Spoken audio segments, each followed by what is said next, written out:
Welcome, everyone, to Unity of Medina's Good Friday service. Our intention today for these next 3 hours is to give you time for prayer, contemplation, and meditation. Our spiritual leader, Donna, will open our service with sacred sound, creating sacred space within this church, your home, and also within your hearts and minds. This will allow our souls to release from restrictions and experience the freedom of God. Donna.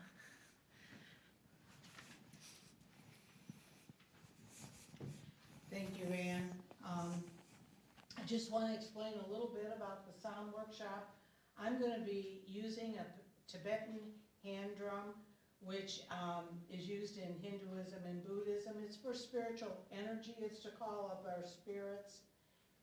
Sound workshops are just to be taken within and allowing it to bring up anything or nothing as you sit there. It just opens you up. So we're going to do the Native American drum. It's called the heartbeat of Mother Earth.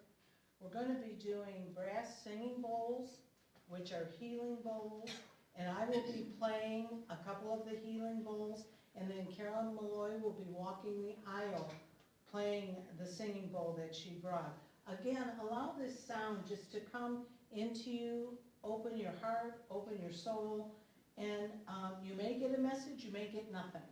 And then I'm going to play the crystal bowl, which is the 12 powers. I'm going to ring it 12 times, and we'll end with the silver bells, which remind me of angel sounds. So that's what's happening.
And now I invite you to sit quietly.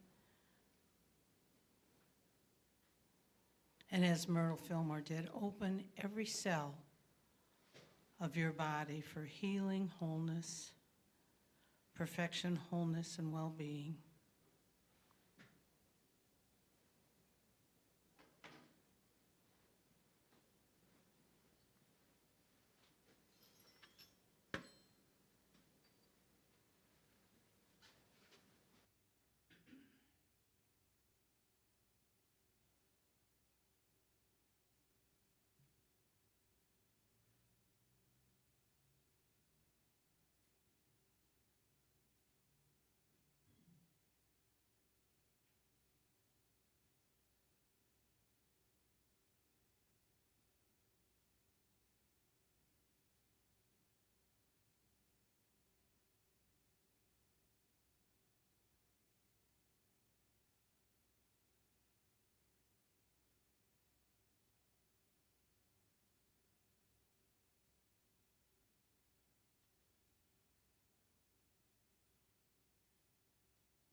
my friends, we are here today to remember, to follow the instructions of Jesus during that Last Supper, where he said, "Remember who I am." And so we will begin his story, not from the beginning. We will begin his story at the Last Supper. And Margine, within this next half hour, is going to give you a gift. She will read excerpts from Matthew 26 and then lead you into contemplative thought. So there will be silence in between the readings. And I invite you to remember not only the courage of our way shower, but the courage of other way showers and saints, the courage of Gandhi and of Buddha and the other saints, and then to contemplate where your courage stands in this day and age. Margine, thank you.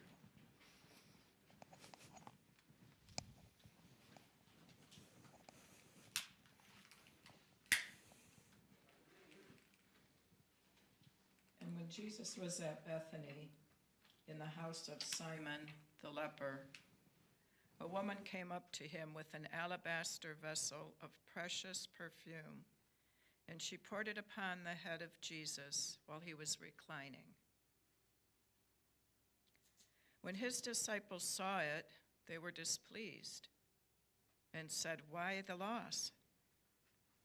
For it could have been sold for a great deal and given to the poor." But Jesus understood it and said to them, "Why are you troubling the woman? She has done a good work for me.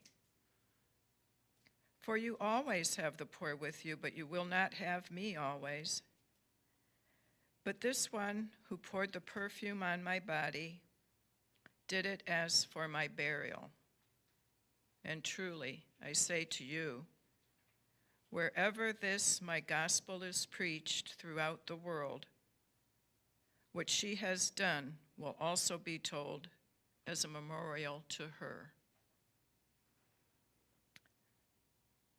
I ask now that maybe we could pause for 3 minutes for silent contemplation for this next question. Have you given great kindness to another?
The next reading is, "And when it was evening, he was reclining with his 12 disciples, and while they were eating, he said, 'Truly I say to you, that one of you will betray me.' And they felt very sad and began to say to him one by one, 'Why, is it I, Lord?' And he answered and said, 'He who dips his hand with me in the dish, he will betray me. The Son of Man is going through, just as it was written concerning him. But woe to the man by whose hand the Son of Man is betrayed. It would have been far better for that man never to have been born.' Then Judas, the traitor, answered and said, 'Master, perhaps it is I.' Jesus said to him, 'You say that.'" So I ask again for a pause for contemplation on this next statement. Spirit, forgive me for times that I have not stood firm in my conviction of self and have allowed self-doubt to enter into my existence.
And then Jesus came with them to a place which is called Gethsemane, and he said to his disciples, "Sit down here while I go to pray."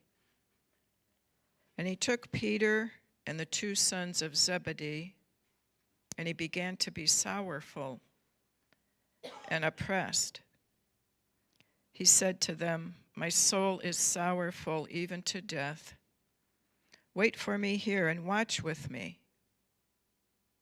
And he went a little further and fell on his face and prayed, saying, "Oh, my Father, if it be possible, let this cup pass from me, but let it be not as I will, but as you."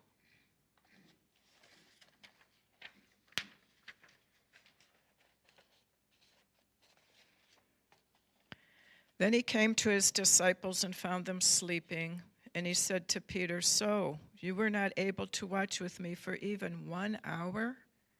Awake and pray, that you may not enter into temptation. The spirit indeed is ready, but the body is weak." He went away again the second time and prayed and said, "Oh, my Father, if this cup cannot pass, and if I have to drink it, let it be according to your will." He came again and found them sleeping, for their eyes were heavy. And he left them and went away again and prayed the third time. And he said the same word. Then he came to his disciples and said to them, "Sleep from now on and get your rest. Behold, the hour has come, and the Son of Man will be delivered into the hands of the sinners. Arise, let us go. Behold, he who is to deliver me has arrived." Let's pause for silent contemplation for blessed goodness. My body is tired as my spirit prays for guidance.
While he was speaking, behold, Judas the traitor, one of the 12, came, and with him a large crowd with swords and staves from the high priests and the elders of the people. Now Judas the traitor had given them a sign, saying, "He whom I kiss is he, arrest him." And immediately he came up to Jesus and said, "Peace, Master," and he kissed him. Jesus said to him, "Is it for this that you have come, and my friend?" Then they came near and laid his hands on Jesus, and they arrested him. At that very hour, Jesus said to the people, "Have you come out with swords and staves to arrest me like a bandit? I sat with you every day teaching in the temple, and you did not arrest me. But this has happened so that the scriptures of the prophets might be fulfilled." Then, as the disciples left him and fled. Let's pause for silent contemplation on Holy Father. I am willing to forgive those I believe have betrayed me and place them in the palm of your hands as fulfilling or propelling my greater good.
So these readings,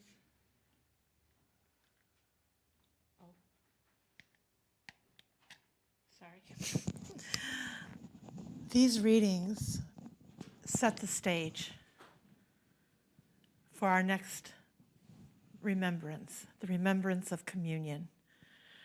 And Unity doesn't celebrate communion very often. So I'm very honored to have the opportunity to share this with you today. You know, Easter is a time of celebration. And Sunday, I know Donna has a very beautiful service planned for us, and I'm looking forward to participating. I consider Good Friday a sacred time. Easter is sacred, but in a different way. Easter is sacred in celebration. Good Friday is sacred in sorrow. And that could be a feeling that we're not comfortable with. And so it's difficult to think about celebrating a day that reminds us of sorrow. Only I believe that though it is difficult, we need to begin to give ourselves permission to experience sorrow and feel it and honor it. When I was a child, I grew up Catholic. And in our household, my mother was very adamant that after you made your first communion, you had to honor Good Friday for a whole 3 hours. You're talking 7, 8, 9 years old. We would have to sit at the kitchen table, and you weren't allowed to talk. We had our child's Bible and a rosary, and we were expected to pray for 3 hours. You can imagine what kind of pretending went on when we were little. My brother and I would do feet fights under the table when my mother wasn't looking, and then hurry up and bow the head and fold the hands, So I actually didn't enjoy those times. I mean, there was nothing. It was like a torture, to be 8 years old and have to sit for 3 hours. And so, we'd read the little children's Bible, and you get all the little miracles and things. And my idea was always, well, why didn't he just do something? Why did he have to do all of this dying, and then we have to sit at this table for 3 hours? So it was torture for a number of years until I got to be older.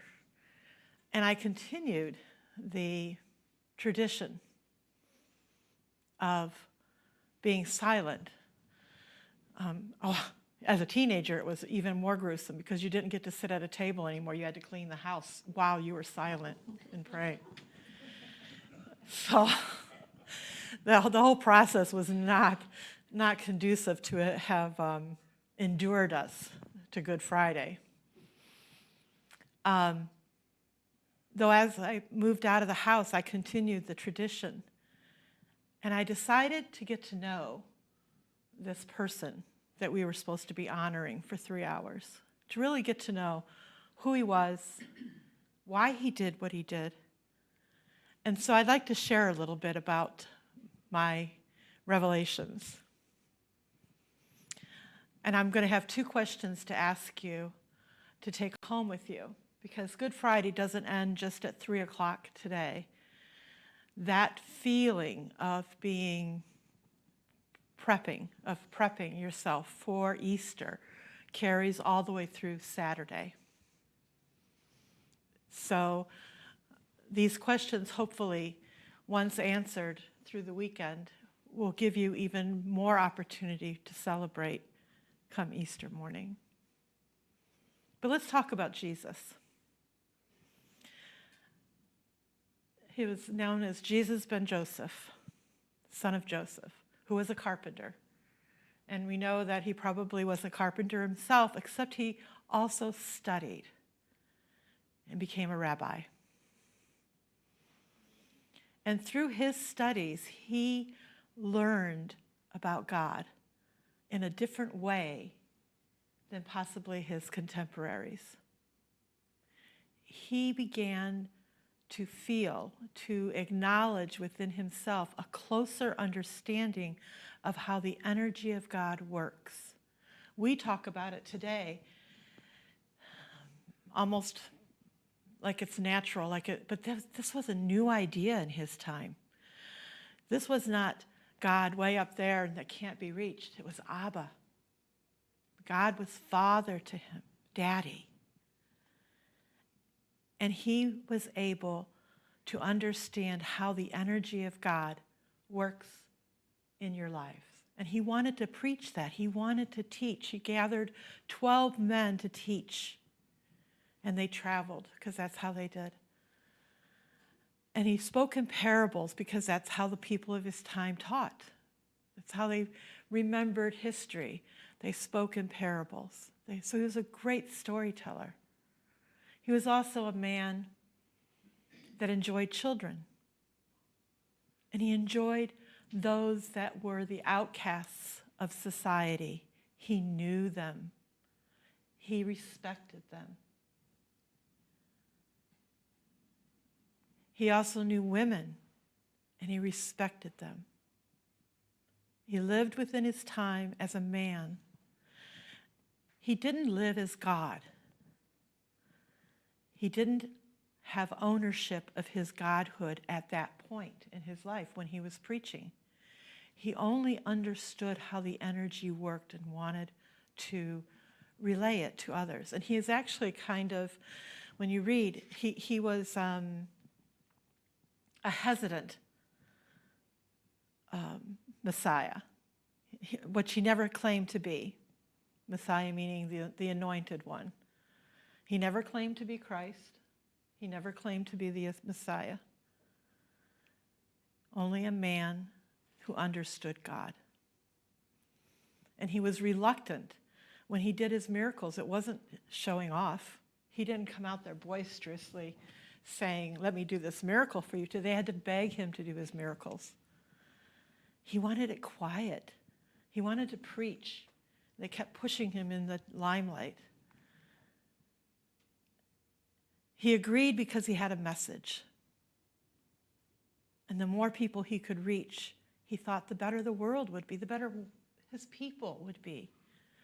He was not trying to be the Savior. He didn't want that limelight. And part of me sometimes is very sad because he preached for 3 years. And he was young at 30. Do you remember what you were doing at 30? I was not preaching at 30. I barely had it together. I even told my kids, don't get married or have children until at least 30.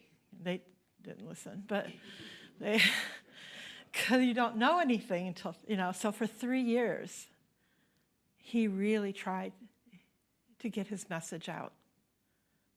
And I'm sure he was disappointed in how often the people were trying in a different way, even his apostles.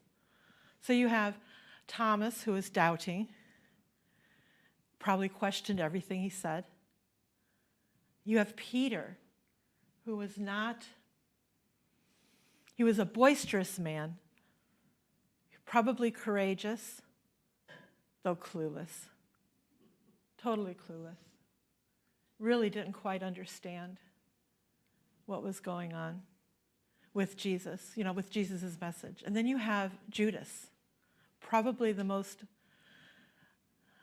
equal to Jesus, but on like a flip coin. So Jesus knew God and knew the experience that you could have if you could connect to God. Judas knew mankind. He knew how man worked, and he could connect that way. Intellectually, they were probably of equals. Judas had one agenda, Jesus had another. Judas wanted Jesus to join him, to do a revolt, to get out there. He didn't betray Jesus because he didn't believe in him. He betrayed him because he wanted him to be more than what Jesus was saying he would be. On the material man side. He wanted him to do a revolt. He knew the people would follow.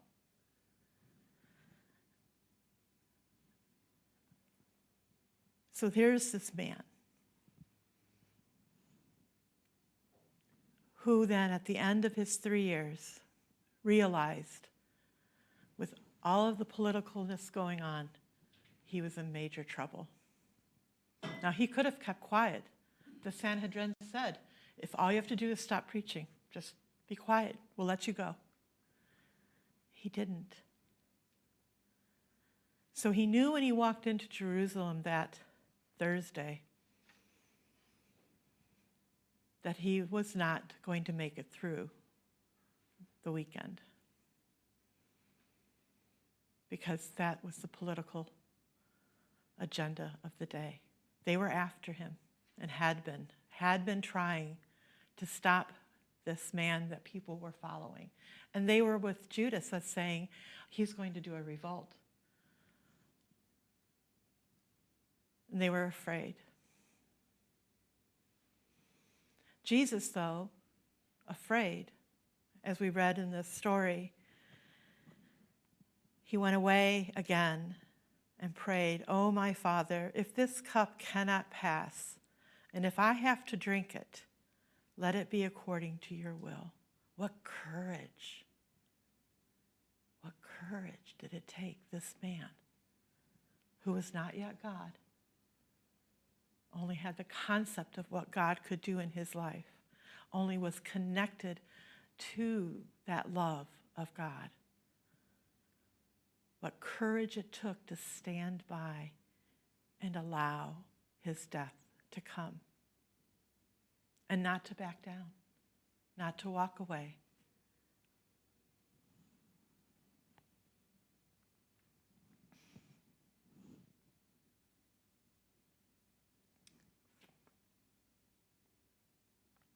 Sorry. For me, that's what makes Good Friday so sacred.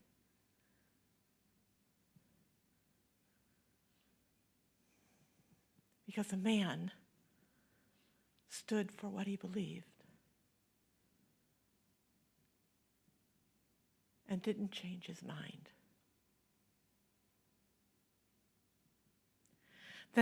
So the question I have for you, the first question, is in your manness, in your mankindness, how are you affecting your life? We each have a small world around us. How are you affecting your world? How are you affecting your family? How are you affecting your friends, your work colleagues, your neighbors, the people you meet in the grocery store? As a man and a woman, as a human, how are you making a difference?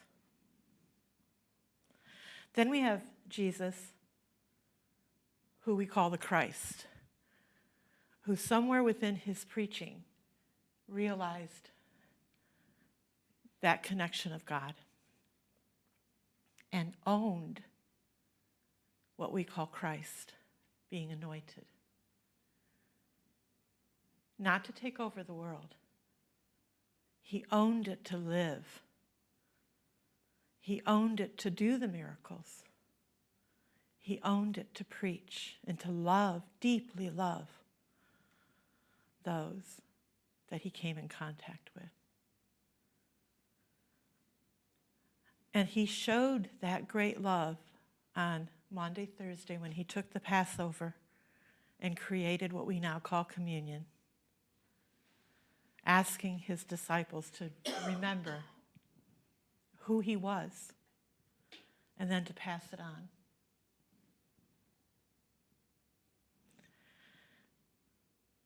And again, he did it as a parable. Take this bread, it is my body. I'm nurturing you. I'm going to do something, hopefully, that will change your life. And then take this cup. Again, I'm giving it as my blood to nurture, to enliven you. And then remember to do it for each other.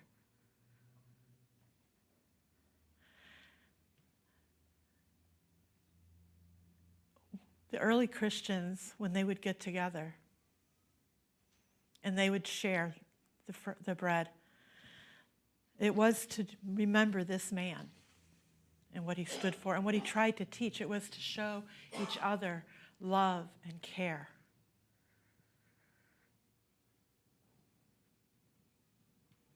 It's had many changes through the centuries when they, especially after Jesus died and they wanted to make him God. I actually think it was more just a way of saying, I care for you. I am not going to run away because I care about this message. And I know that if you can just believe, it will change your life. And so he owned his Christness. He owned it when he stood in front of the Sanhedrin and said nothing. He owned it when he stood in front of the guards as they stripped him and beat him and belittled him, and he said nothing.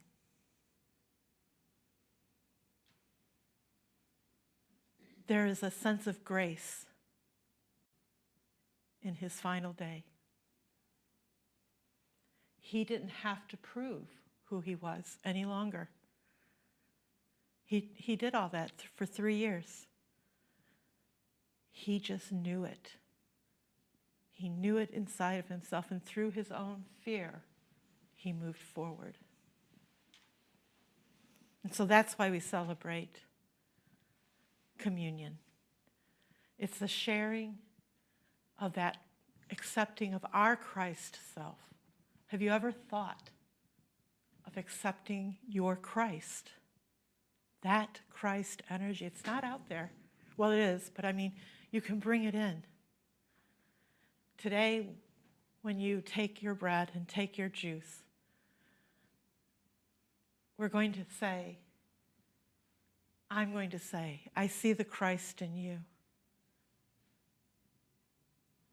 And I'm going to ask you to repeat back, I am Christ. Take a deep breath. When I first did it, it was like, oh my God, my Catholic roots came up. Oh, blasphemy, you know? Thank goodness I had so many blasphemies beforehand. It was really easy to let it go. But I am Christ. Say that to yourself now, quietly. I am Christ. What does that mean for you? How will you show up? Here's your second question. How will you show up, or how are you showing up as Christ? To your family, to your friends, to your colleagues, to the people in the grocery store. How are you showing up as Christ? And if you haven't so far, that's okay. Can you take it in and ask God, what does that mean for you? If you can accept I am Christ, what changes in your life? What changes are you willing to make or agree to? Because God will tell you, the minute you say it, you can't take it back. And don't kill the messenger. But I'm asking you to say it, and say it daily until you believe it. And then watch your life expand. So the questions are, what are you doing as a human to affect your world? And then what are you willing to do as Christ to affect your world?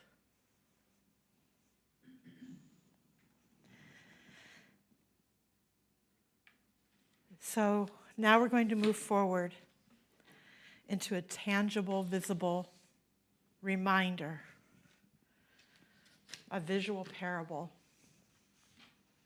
of what this man, Jesus, did during his time on this earth. And on your seats, and if you don't have one, please, there's some up here, the ceremony. And so for you at home, we're going to have the ceremony up on the slides so that you can follow along. And then some housekeeping. For those of you at home, when it's time to break your bread, if someone's with you, then you would share it. And if not, you would take your half, and before you eat it, you will say, I see the Christ in you, placing your hand over your heart. And then once you consume, or once you begin to consume, say, I am Christ. Again, your hand over your heart. Same thing with the cup. The other thing is, if everyone will look, I think it's about page 3, there is prayer of Holy Communion. There are 6 of these little vignettes. If anyone feels called to speak one of those, please just come forward and you'll be given the mic. It's really nice to hear other voices. I'll give a second for anyone to make a choice. If not, I'll read them. Or maybe we'll read them together. Maybe we'll do that. So let's begin. Oh, you know what? I need to set the altar. So what I'm going to ask you to do, and I'm wondering if Donna is available, or maybe Karen, is I'd like you to go into meditation while I set the altar up. So breathing deeply, closing your eyes. Maybe contemplate those questions now.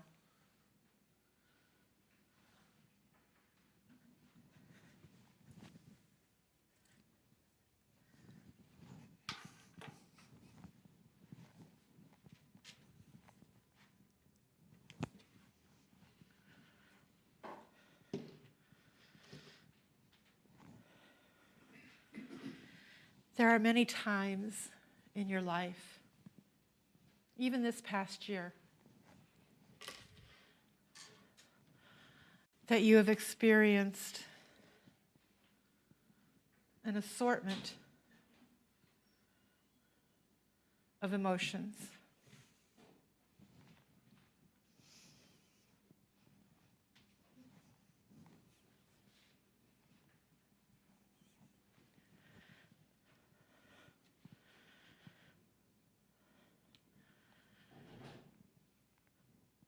Can you honor those emotions now?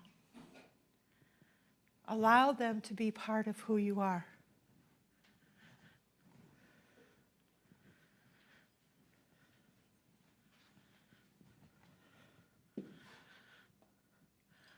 Donna, could you ring one of the bowls just for some sound? You want me to ring it? Mm-hmm. Perfect. Okay. You're going to tell me when? Now. Oh.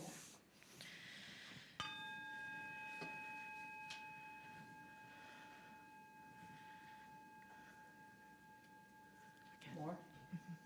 3 times.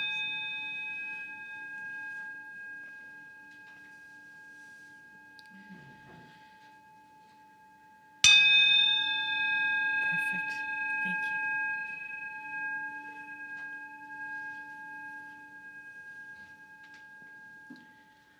All right. The rite of remembrance, which leads us to sacred communion, recalls not only the right to remember, but also our duty to do so. Let us, with love, faith, and gratitude. Remember, and this is from Luke 22, verse 14 through 20. When the hour came, Jesus and his apostles reclined at the table. And he said to them, I have eagerly desired to eat this Passover with you before I suffer. For I tell you, I will not eat it again until it finds fulfillment in the kingdom of God. After taking the cup, he gave thanks and said, Take this and divide it among you. For I tell you, I will not drink again from the fruit of the vine until the kingdom of God comes.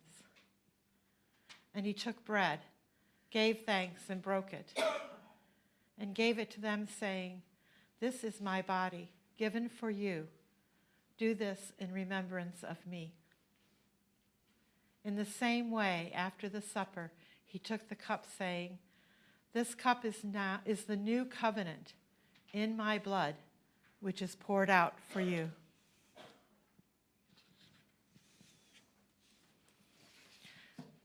I will be the leader, and when it says people, please everyone respond together. I lift up my heart to you, creator of the universe. Together, of old you founded the earth, and the heavens are the work of your hands. I lift up my heart to you, keeper of my heart. A heart quiet and open, yet eager for ecstasy, ready to be carried out of myself and into your divine heart, my beloved one. I lift up my heart to you, breath of life, in whose hands is the life of every living thing and the breath of all mankind. For as long as life is in me, there be the breath of God.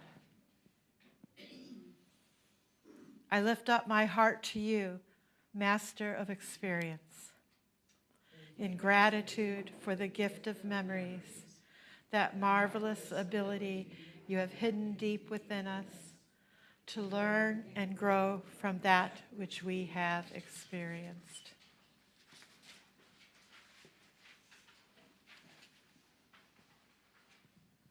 Again, if anyone feels called to speak these words, just let me know. So the prayer of Holy Communion.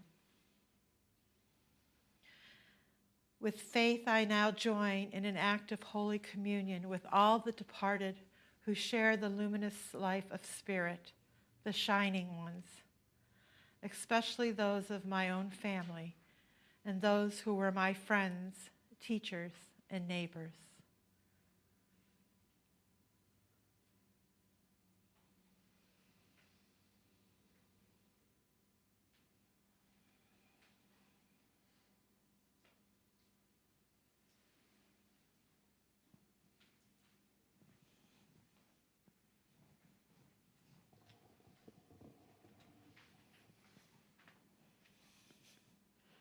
I enter into Holy Communion with all who share life on this planet with me now, especially those whom I love and who are a part of my life.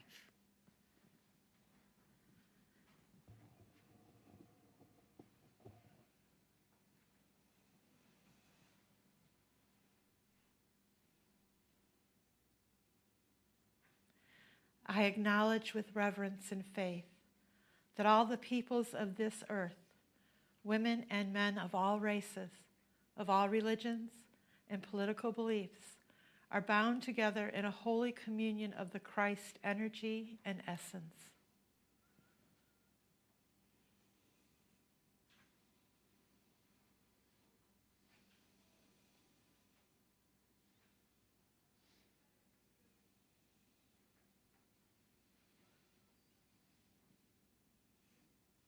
God's Holy Spirit enlivens us now, and we are one with all the universe in its many parts. So I pause to be in holy communion with wide-flowing rivers, with towering mountains, with green valleys and silent sands of the desert.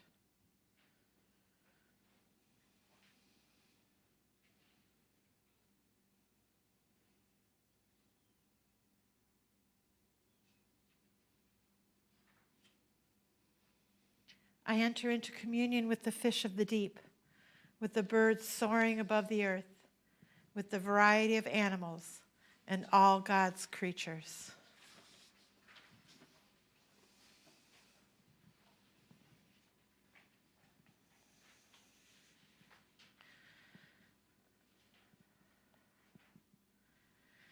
I enter into communion with the sun and the moon, with the 1,000 times 10,000 sister suns that compose the company of stars that shape our galaxy and all the hundreds of millions of galaxies that are scattered in shining splendor across the dark velvet vastness of space.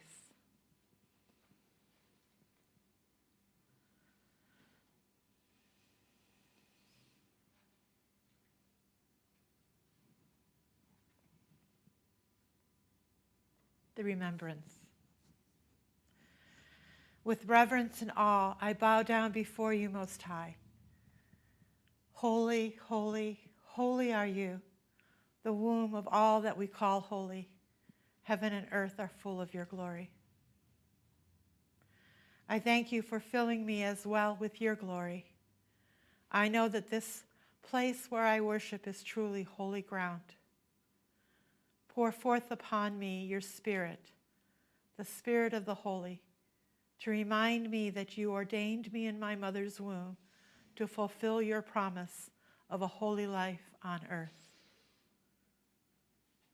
Anointed to my highest good by your Spirit, I am called to be a minister of memory, to remember how Jesus, the man, accepted his Christ essence and fulfilled his calling upon this earth by teaching and guiding with wisdom and passion his belief of the oneness of all mankind with the creative God energy of the universe, by showing through example how to live within the will of God and heal from the error thought of separateness, and finally by accepting with courage and grace his very death as he stood steadfast and authentic to his truth.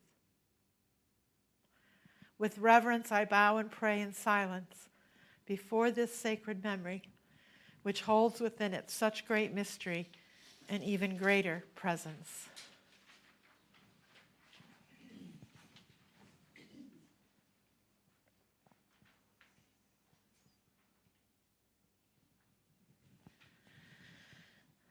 Together we pray the prayer of thanksgiving.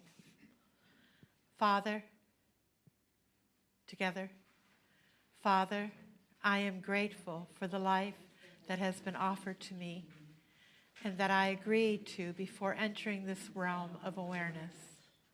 I accept with a committed heart my truth and my oneness of your essence as part of me. I ask for the opportunity to share you with the world and allow your wisdom to guide my steps moving forward.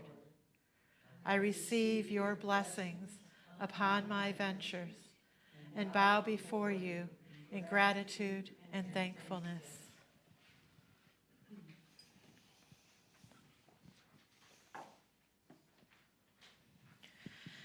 Having kept the memory of Jesus' life, I ask this holy memory, which unites me with his mystical body and brings me into holy communion with all that has been created, will also become the pattern for my life. May it be not only his way, but also mine. Into your hands, O my God, I commend my spirit. Jesus took the bread and broke it to share it as a symbol of God's nurturing aspect.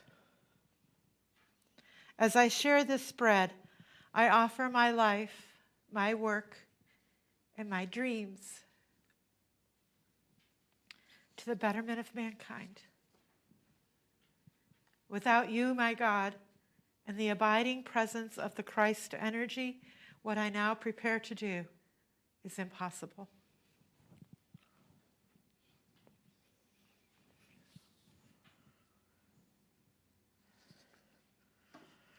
Into your hands, O my God, I commend my spirit. Jesus took water and mixed it with wine and distributed.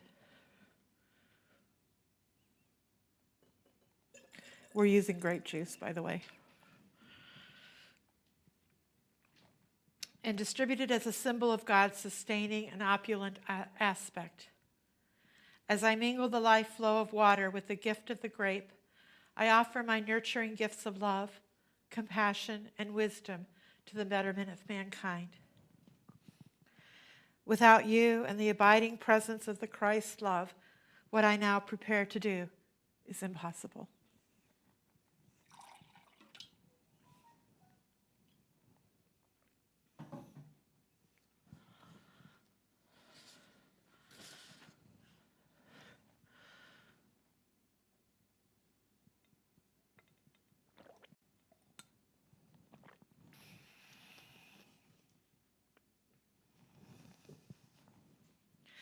What I'm going to ask you to do now is come forward. There is a basket of bread and a basket of juice, little cups. As you come forward, I will be saying to you, I see Christ in you. As you choose your bread and your wine, you are to say, I am Christ. Before we do that, though, let's proclaim together as one voice. May the memory that contains such cosmic communion that holds your promise of perpetual presence perform that which is beyond my power. And now I invite you to come forward as you see fit.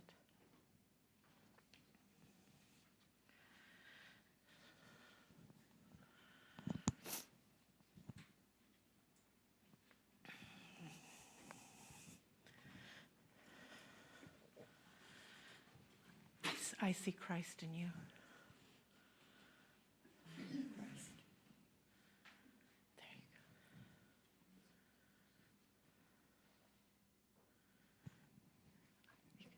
you. I see Christ in you. I accept the Christ in me. Thank you.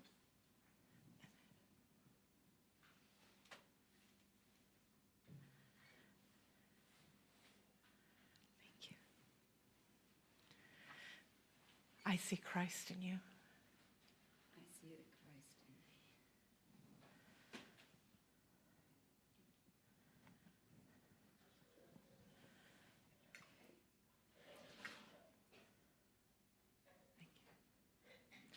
I see Christ in you. I accept the Christ in me.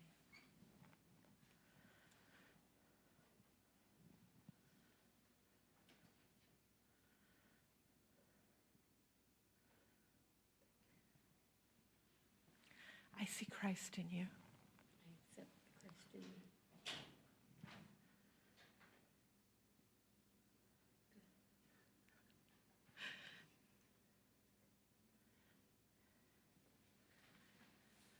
I see Christ in you. I accept Christ.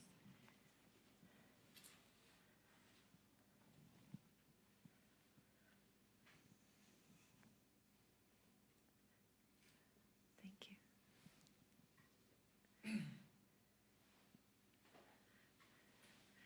I see Christ in you. Thank you.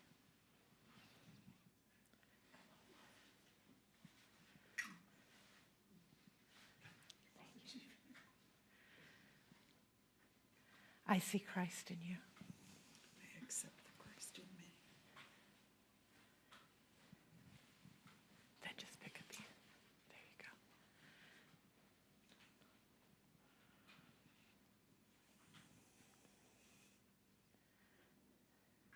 Thank you.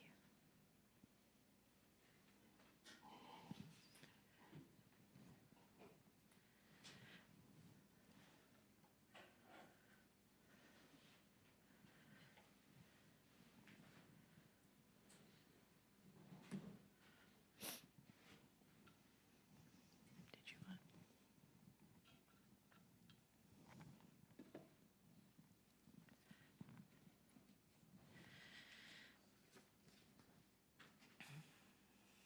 From Luke, verse 22, 39 through 43. Jesus went out as usual to the Mount of Olives, and his disciples followed him. On reaching the place, he said to them, "Pray that you will not fall into temptation." He withdrew about a stone's throw beyond them, knelt down, and prayed, "Father, if you are willing, take this cup from me, yet not my will, but yours be done." An angel from heaven appeared to him and strengthened him.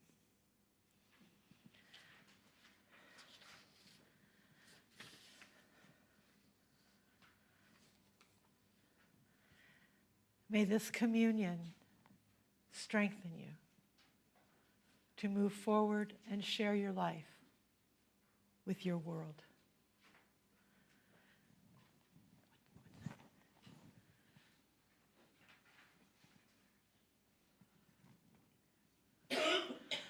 Okay, we've actually finished about 20 minutes early, so we're going to do a meditation.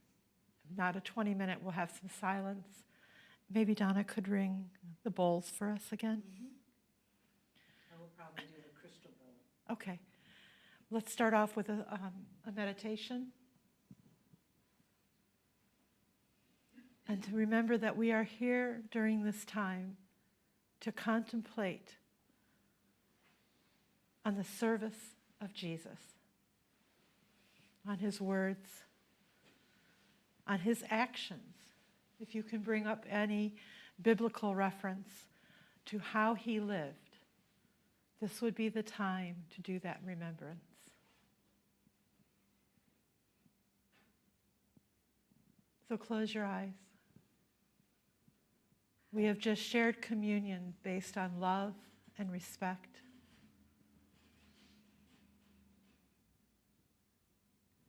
And as you quietly go within, open your soul, open your heart, open your mind to the emptiness of God. Feel that goodness flow into your body.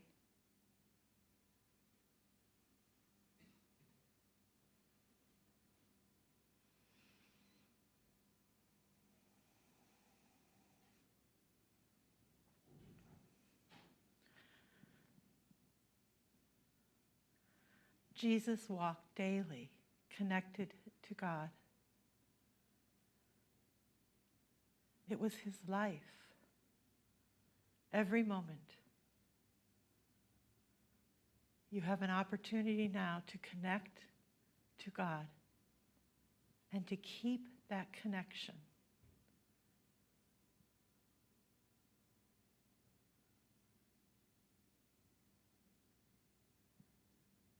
Imbibe it into your very essence, into your body. Find a place within your body that can hold this connection of God.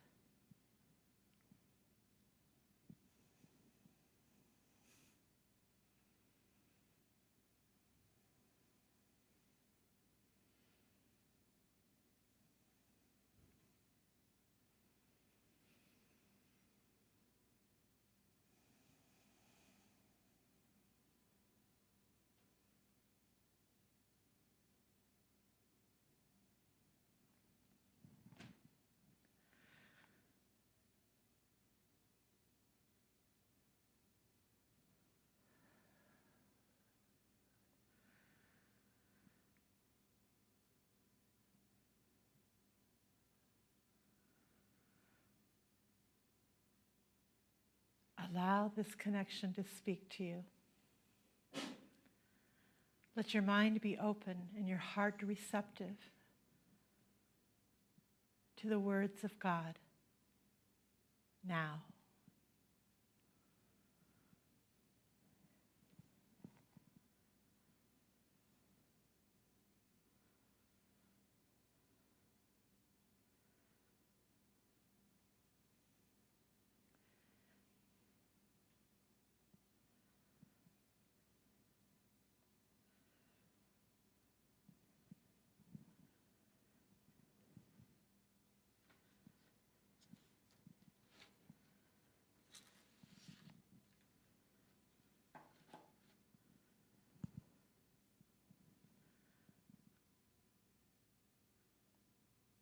with a pure heart and without judgment, begin to answer the question, how do I affect my world?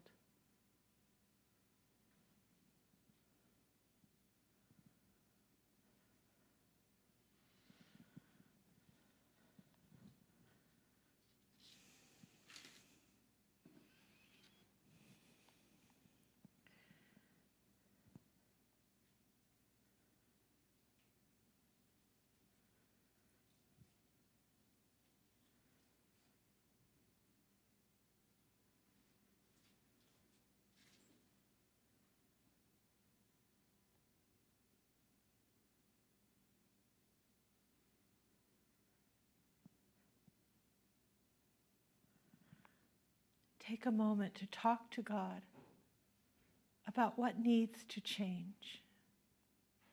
What difference do you want to make?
And now think on the word, the name that we have called Christ, meaning the anointed one, the Messiah, mainly the anointed one. Do you feel anointed? What does that feel like?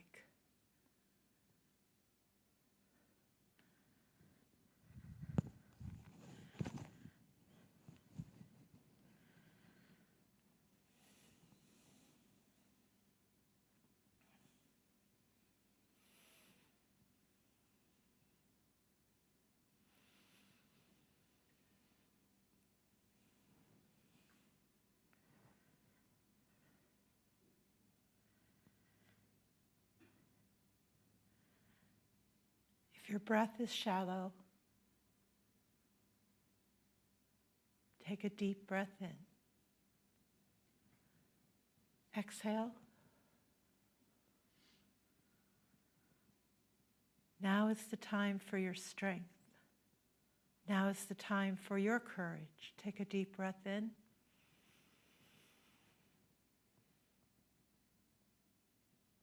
And release that which no longer serves you.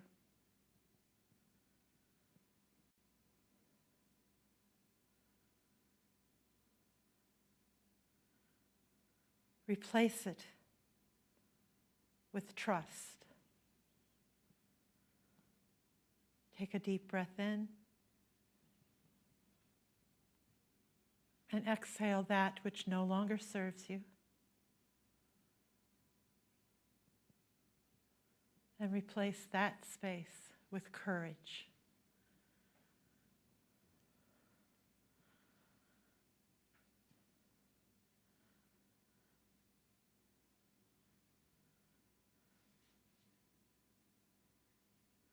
Take a deep breath in. Exhale that which no longer serves you.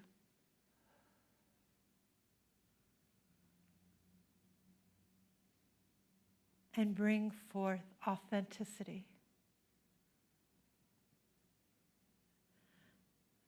Sit with this essence. Allow it to tell you what it means to be authentic.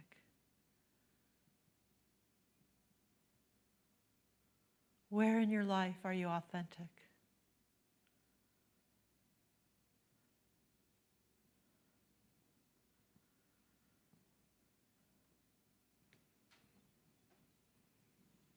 Where in your life could there be improvement on your authenticity?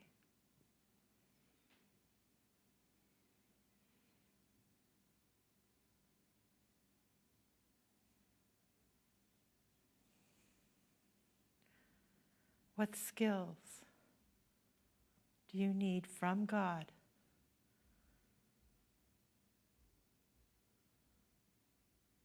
to meet your trust, to meet your courage, to meet your authentic self? Where can God help?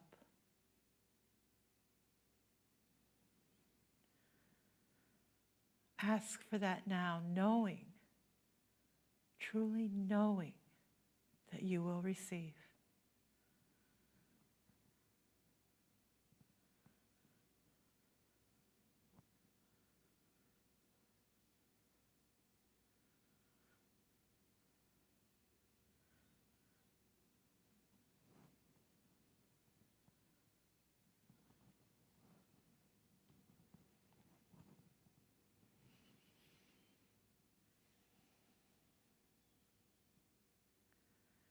And now with this next breath in, exhale your personal ego. Release.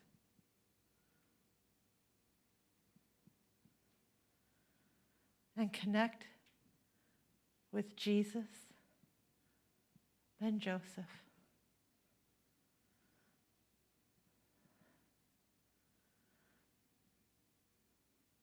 Connect with Jesus, the Christ.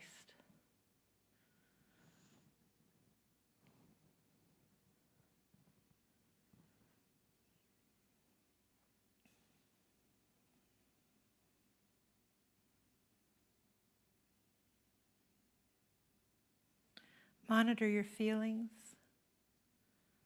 Decide to choose to accept them or reject. And ask your deepest question.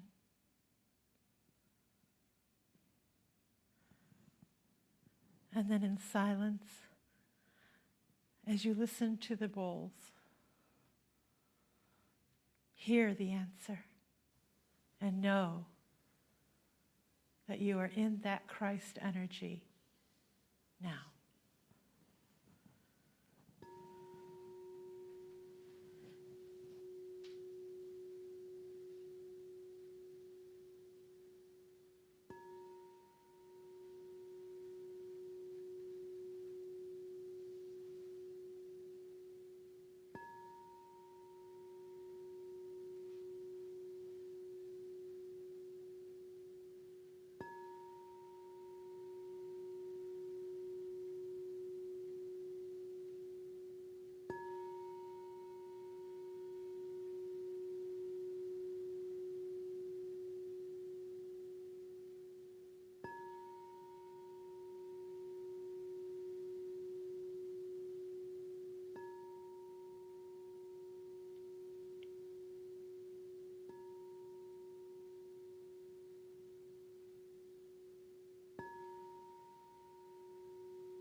Our time of communion is over.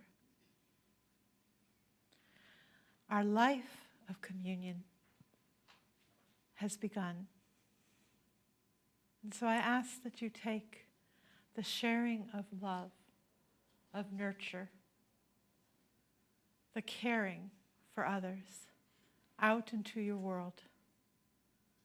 And in this way, you carry forth the remembrance of Jesus the man and Jesus the Christ.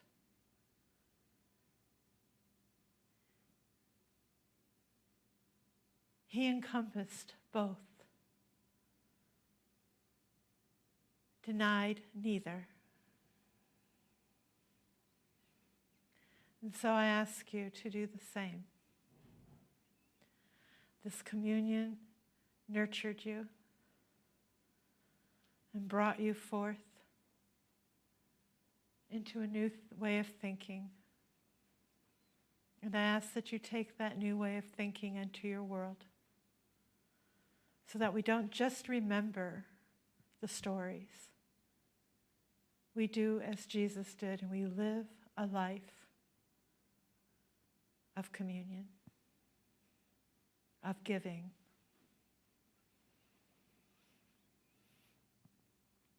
And now this half hour between 2 and 2:30 is a gift from Carol, who will read excerpts from Matthew 27 and lead you into contemplative thought. Carol.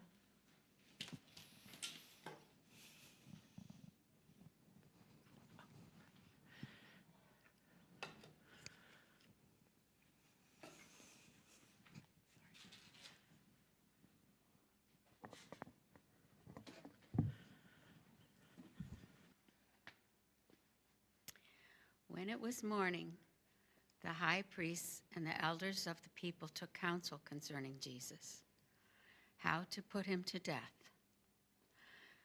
So they bound him and took him and delivered him to Pilate, the governor. And Jesus stood before the governor, and the governor asked him and said to him, "Are you the king of the Jews?" And Jesus said to him, "You say that." And while the chief priests and elders were accusing him, he gave no answer. And then Pilate said to him, "Do you not hear how much they testify against you?" But he did not answer him, not even a word. And because of this, Pilate marveled greatly. So now I invite you to contemplate. Holy Mother, give me strength to practice silence, even under duress, listening intently for your wisdom.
And now on every feast day, it was the custom of the governor to release one prisoner to the people, anyone whom they wanted.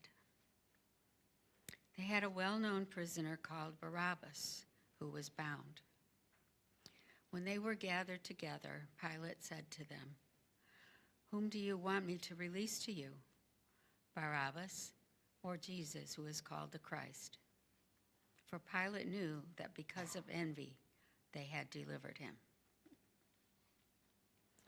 But the high priests and the elders urged the people to ask for Barabbas and to destroy Jesus. And the governor answered and said to them, "Which of these two do you want me to release to you?" They said, "Barabbas." Pilate said to them, "What shall I then do with Jesus, who is called the Christ?" They all said, "Let him be crucified." And Pilate said to them, "What evil has he done?" But they cried out the more and said, "Let him be crucified." Now when Pilate saw that he was gaining nothing, but that instead confusion was increasing, he took water and washed his hands before the people and said, "I am innocent of the blood of this righteous man. Do as you please." All the people then answered and said, "Let his blood be on us and on our children."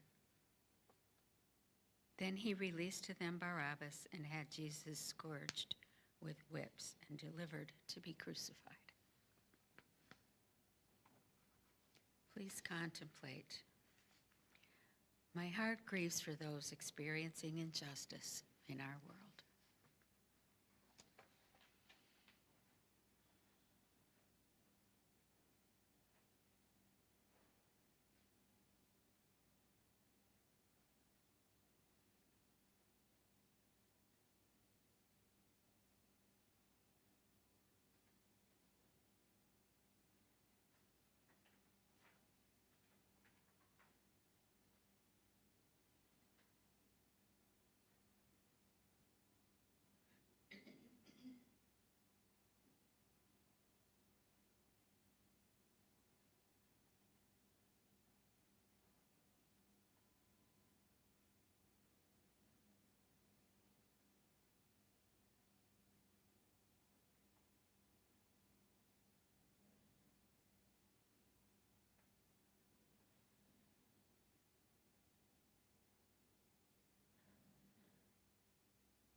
Then the soldiers of the governor took Jesus into the praetorium, and the whole company gathered around him.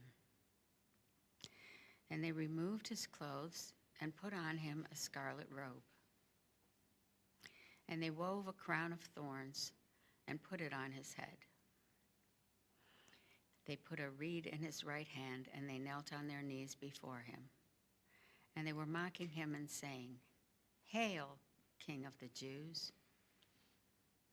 And they spat in his face and took the reed and struck him on the head.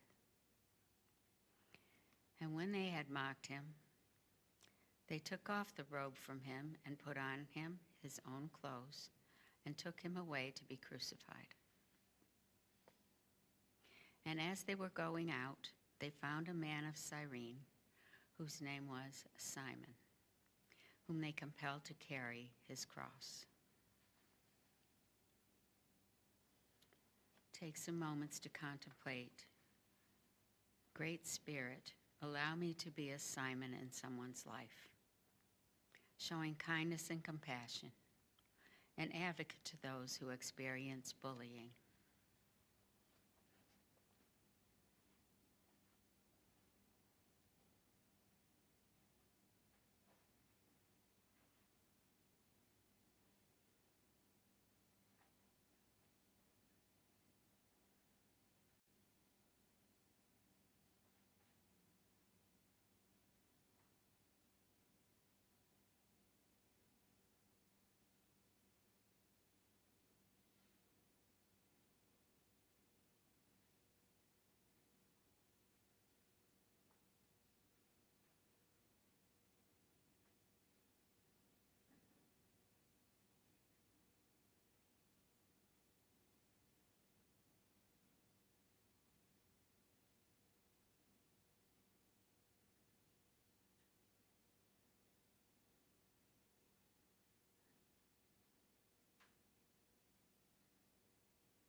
And they came to a place which is called Golgotha, which is interpreted the skull.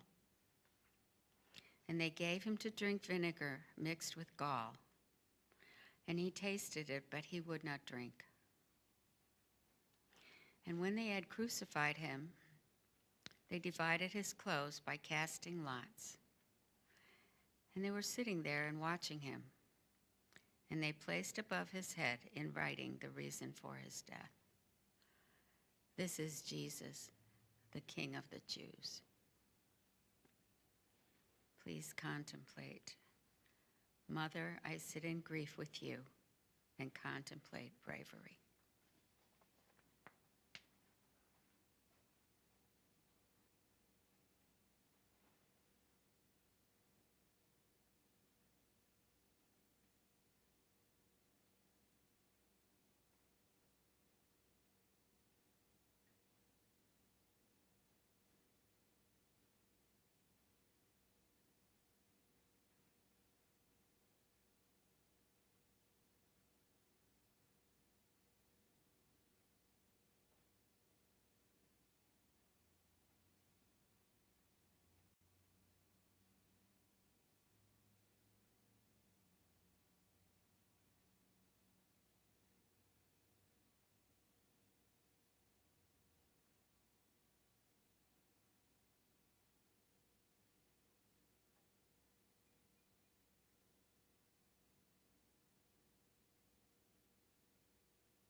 Now from the 6th hour there was darkness over all the land until the 9th hour.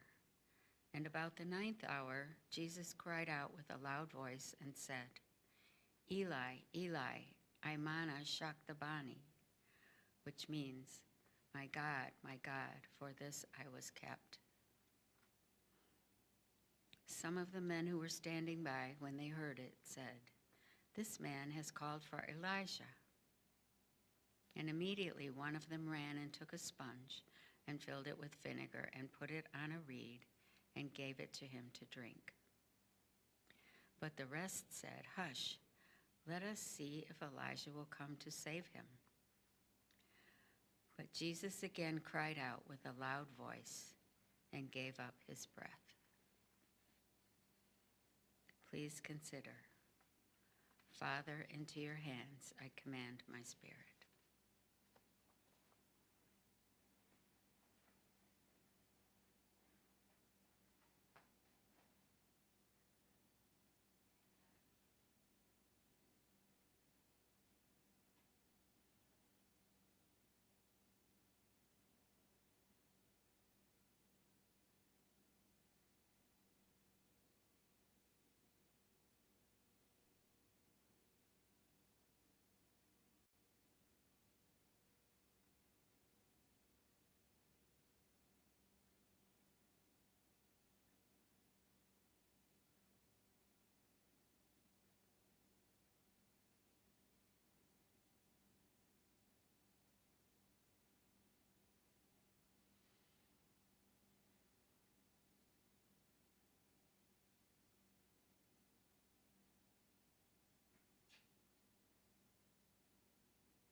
Carol, thank you for allowing us to hold those stories, the final process of Jesus' life. This next half hour will probably be the most difficult. We're not used to sitting still for a half hour. We're not used to being in the silence for a half hour.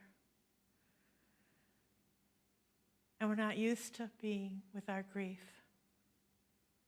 honoring it, holding it dear to our hearts. That is what I'm asking you to do until 3 o'clock. Contemplate in your own silence, within your own world, those who need you to hold a higher aspect of God for them,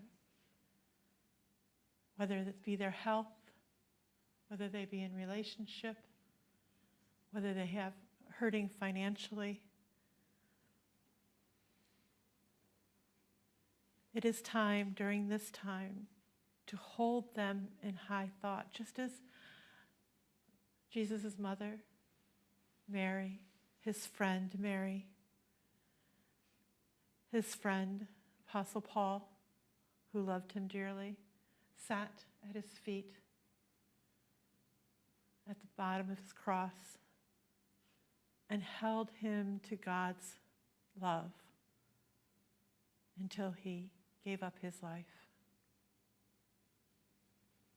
So this is a time that we sit with our grief and we compassionately and lovingly offer to the highest and the best for those we love. Angie's going to gift us with her music for this time.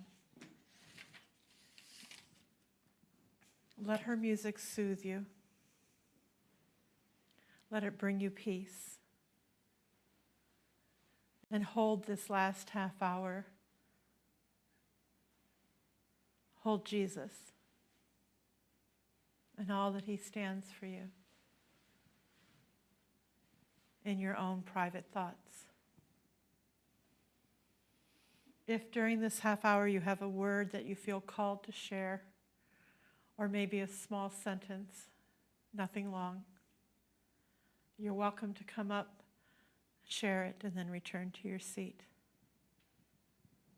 But we will hold most of it in silence, except for Angie's music. Thank you.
Our time to sit